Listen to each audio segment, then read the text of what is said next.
오늘 터진 한국 축구대표팀의 추태가 갈수록 태산으로 확산되고 있습니다. 급기야 오후에는 충격적인 소식이 폭로되었습니다. 언론에 의하면 경기 전날 이강인과 서령우, 정우영 등 대표팀에서 어린 선수 축에 속하는 선수들은 저녁 식사를 별도로 일찍 마쳤다고 합니다. 그리고는 탁구를 치러 갔다는 것입니다. 저녁을 뒤늦게 먹기 시작한 다른 선수들이 식사를 하는데 이강인 무리들이 시끄럽게 탁구를 치고 있었습니다.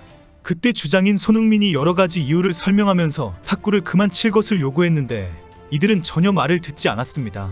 자신의 말을 듣지 않는 것에 격분한 손흥민이 먼저 이강인의 멱살을 잡았습니다.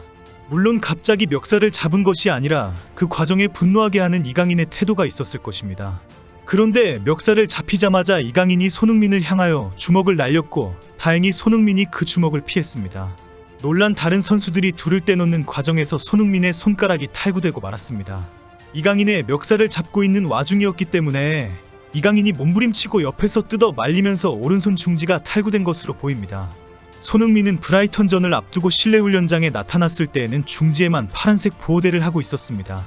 경기에 나설 때에는 중지에 검지를 함께 붙여서 부상당한 부위를 보호했습니다. 대부분의 손가락 탈구는 중간 관절에서 발생합니다. 주로 농구공이나 야구공이 손가락을 뒤로 젖혀지면서 발생합니다. 결국 손흥민의 중지 탈구는 몸싸움을 하면서 중지가 뒤로 급격하게 구부러지면서 다친 것으로 보입니다. 그리고 그날 밤에 손흥민 등 고참 선수들이 클리스만을 찾아갔습니다. 손흥민도 직접 이강인을 경기에서 제외시켜달라고 요구한 것으로 알려졌습니다. 주장으로서 충분히 이해가 되는 상황입니다. 이강인이 주장의 권면과 충고에 대해 반항하면서 주먹까지 날렸기 때문입니다. 결국 요르단전에 영향을 미칠 것을 우려한 고참들이 적극 주장하고 나섰습니다. 그러나 모두 아는 것처럼 이강인은 요르단전에 나왔고 아쉬운 경기력을 보여주었습니다. 요르단전도 이러한 갈등 속에 졸전을 했지만 손흥민과 이강인은 앞선 조별리그 3경기와 토너먼트 2경기에서도 각자 따로 놀았다고 전해집니다. 고참 선수들은 이강인이 뛰는 것이 도리어 좋지 않은 결과를 가지고 올 것이라고 우려했습니다. 그러나 클리스만은 이강인을 제외시키는 것이 쉽지 않았습니다. 부임 초반에 극심한 부진의 여론에 비난을 받던 클리스마노가 지난해 하반기 5연승 반전을 하는 데 이강인의 역할이 컸기 때문입니다. 그리고 이때부터 이강인 등 어린 선수들과 손흥민 등 고참 선수들 사이의 갈등에 폭이 깊어지기 시작한 것으로 알려졌습니다.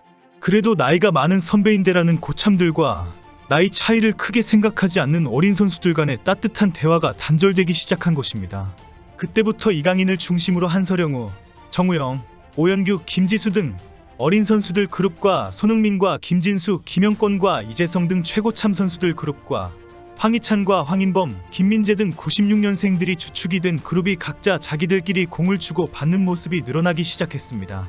특히 나이로만 분열된 것이 아니라 국내파와 해외파 사이에도 갈등이 있었다고 알려졌습니다. 토너먼트 경기를 앞두고 훈련장에서 한 해외파 선수가 수비를 하던 국내파 수비수에게 공을 강하게 걷어차면서 화풀이를 하기도 했습니다. 당시 모습은 국내 취재진들이 깜짝 놀랄 정도로 큰 소리쳤다고 합니다. 오늘 사건과 함께 화제가 되고 있는 것이 김민재의 96년생들 선수들 이야기입니다. 지난해에는 김민재의 손흥민 언팔 사건으로 96년생 선수들에 대한 비난이 쏟아진 적도 있습니다.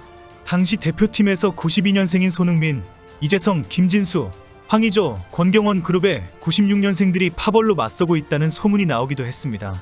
96년생 그룹에는 김민재, 황희찬, 황인범, 나상호에다가 95년생의 김문환과 97년생 백승호까지 속해 있다고 알려졌습니다. 카타르 월드컵 때부터 불거진 팀 내 불화가 김민재의 손흥민 언팔로 나타났다고 전해졌습니다. 당시 이탈리아 언론은 김민재가 2차례 평가전에 180분을 풀타임으로 뛰게 한 클리스만의 결정에 항의했다고 보도했습니다. 김민재는 나폴리에서 많은 경기를 소화하고 먼 여정으로 합류한 상황이었습니다. 결국 김민재는 대표팀 활동에 부정적인 발언을 했고 아마 이 과정에 손흥민과 충돌이 있었을 것으로 보입니다. 현재 손흥민은 어떠한 입장을 드러내지 않고 있습니다. 손흥민의 인스타에는 위로와 격려의 응원이 쏟아지고 있습니다. 상처받지 말아라부터 국대에서 혼자 도대체 어떤 걸 감당하고 있는 거야 라는 댓글들입니다. 특히 이제 대표팀에서 은퇴하고 토트넘에서 자유롭게 뛰어라는 주장도 있습니다. 대표팀에서 4살이나 어린 96년생이나 9살이나 어린 이강인에게 치욕을 당하지 말아라는 부탁도 있습니다. 손흥민에게 주먹을 날렸다는 사실이 공개되자 이강인의 인스타에는 악플로 도배가 되고 있습니다. 대부분 중요한 준결승전을 앞두고 먼저 밥을 먹고 탁구를 치면서 떠들고 놀았다는 사실에 큰 실망을 드러내고 있습니다. 팀 규율도 망치는 집단행동이라는 지적이 많습니다. 특히 손흥민이니까 덤벼들었지 기성용이었으면 찍 소리도 못했을 것이라는 댓글도 있습니다. 결국 주장인 손흥민에게 주먹을 날렸다는 사실은 만만하게 봤기 때문이다라고 비난하고 있습니다. 댓글 중에는 애정을 가지고 어릴 때부터 봐왔다, 이제는 더 성숙해지기를 바란다라는 사랑의 권면도 있습니다. 그리고 이강인과 평소 친한 것으로 알려졌고 탁구도 함께 쳤던 서령우의 인스타도 심상치 않습니다. 이강인 선수 물들이지 말아라부터 시작해서 손흥민에게 대어들다니 제정신인가라는 댓글이 달리고 있습니다. 특히 서령우의 해외 진출이 화제가 되는 와중에 너는 해외에 나가지 말아라, 국가 망신시킬 것이다 라는 비난까지 올라오고 있습니다. 이 와중에 사실을 공개하고 쉽게 인정해버린 축구협회의 음모론이라는 지적도 쏟아지고 있습니다. 실제 정몽규 회장이 어제 축구협회 고위 관계자에게 클리스만 감독을 경질할 명분이 없다라고 말하면서 몸싸움 사건을 직접 밝힌 것으로 알려졌습니다. 결국 축구협회가 이 사건을 곧바로 인정한 경위가 이상하다는 지적이 나오고 있습니다. 그동안 이강인이 막내형으로 불리면서 대표팀에서 선배들에게도 고함을 치고 지도까지 했습니다. 극단적으로는 그게 축구냐라는 비난까지 하면서 축구팬들을 놀라게 하기도 했습니다. 그러나 그동안은 이강인의 진심이 더 잘해보려는 열정으로 이해했습니다. 그런데 축구협회가 이강인을 직접 언급하면서 주먹질까지 공개해버렸습니다. 그래서 현재 일부 축구팬들은 축구협회가 적극적으로 폭로하고 나섰다는 비난이 나오고 있습니다. 이런 상황이다 보니 당연히 축구협회와 클리스만이 졸전 책임을 선수 탓으로 돌리기 위해 내부 갈등을 언론에 흘린 것이 아닌지 의심을 받고 있습니다. 더써니 이 사실을 특종보도한 과정도 누군가 흘렸다라는 지적이 나오고 있습니다. 특히 국내에서 정몽규 회장이 축구협회에 이 사실을 언급하면서 클리스만과 정몽규를 주범으로 지목하고 있습니다. 이미 클리스만 사태는 정몽규 대한축구협회장에게까지 불똥이 튀었기 때문입니다. 클리스만을 선임한 것이 정몽규 회장이 직접 판단하고 결정했다는 지적이 있기 때문입니다. 실제 클리스만의 선임 절차에는 정식 감독 선임 체계인 국가대표팀 전력강화위원회가 작동하지 않은 것으로 알려졌습니다. 결국 직접 선임에 관여한 정몽규 회장이 클리스만을 지켜보고 있다는 상황에 협회도 어쩌하지 못했다는 여론도 있습니다. 현재 한국 축구가 전 세계적으로 큰 망신을 당하고 있습니다.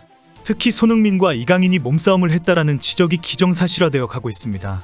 이제 대표팀은 태국을 상대로 2026 북중미 월드컵 2차 예선 3, 4차전을 치르는 3월 A매치 기간인 3월 18일 다시 소집될 예정입니다.